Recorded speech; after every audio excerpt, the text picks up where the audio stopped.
So on today's Card Academy lesson, I'm going to be sharing with you guys a variation of a control that I first saw done on Greg Wilson's Pyrotechnic Pasteboards. Since then, thanks to the brilliant historical documentation of John Kerry, I know that this is a move called the slip jog by Jerry Sadowitz. But when I was younger, as I mentioned in that previous lesson, I did not like that slip control from Jerry Sadowitz. I didn't like it. I didn't see any merit with it. And I came up with a variation of it that I thought circumvented my dislike of the move. However, since then, as I've mentioned again in the video, I've come to love the move. So this is just a variation on that I used as an alternative.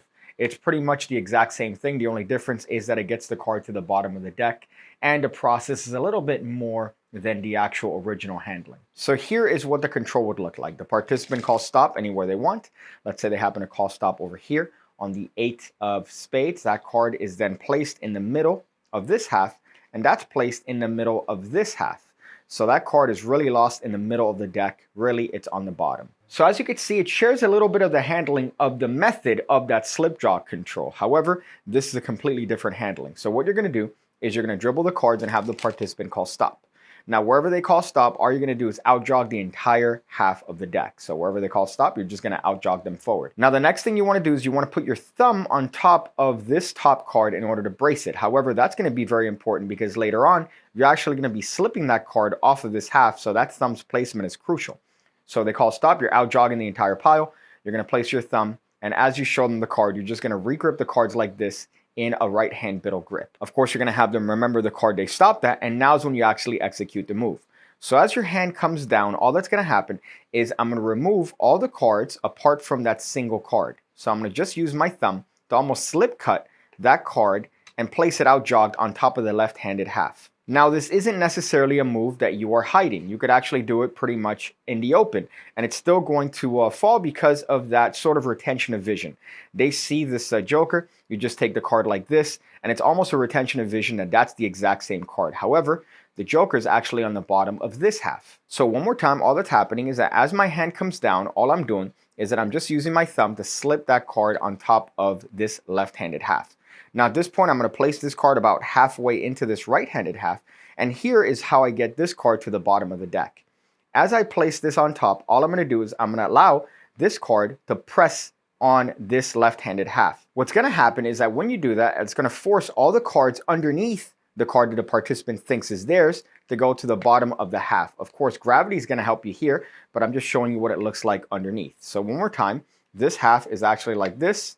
From the top, it's just going to look like this. I'm going to press down, and all those cards are going to go directly underneath. So now when I square everything up, it's going to seem like I placed that card in the middle, but really their card is actually on the bottom. Let me show you how it looks like with the card face up. So the participant would have called stop on this card. I would have taken the top card, placed it in the middle of the deck. Remember, that card is face down on the bottom just for the sake of explanation. I'm going to place this on the bottom just like this.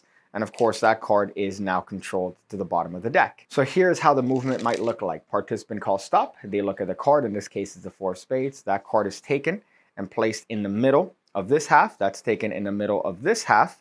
And now guess what? That card is controlled to the bottom. Now, it is also possible to do the move with a fan. So as you slide the card off, all I'm doing is doing a fan, a one-handed fan with my right hand and placing this in the middle.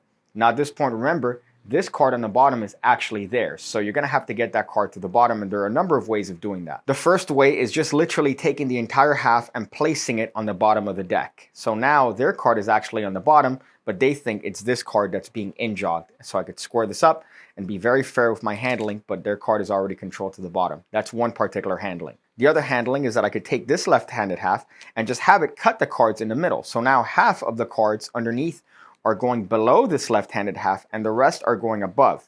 So now I'm sandwiching that card in the middle of the deck, where really it's on the bottom. So those are two alternative ways in order to use a one-handed fan in order to actually control the card. What's good about the one-handed fan is that it draws attention away from this card. So all the attention's on this because this is a novel action.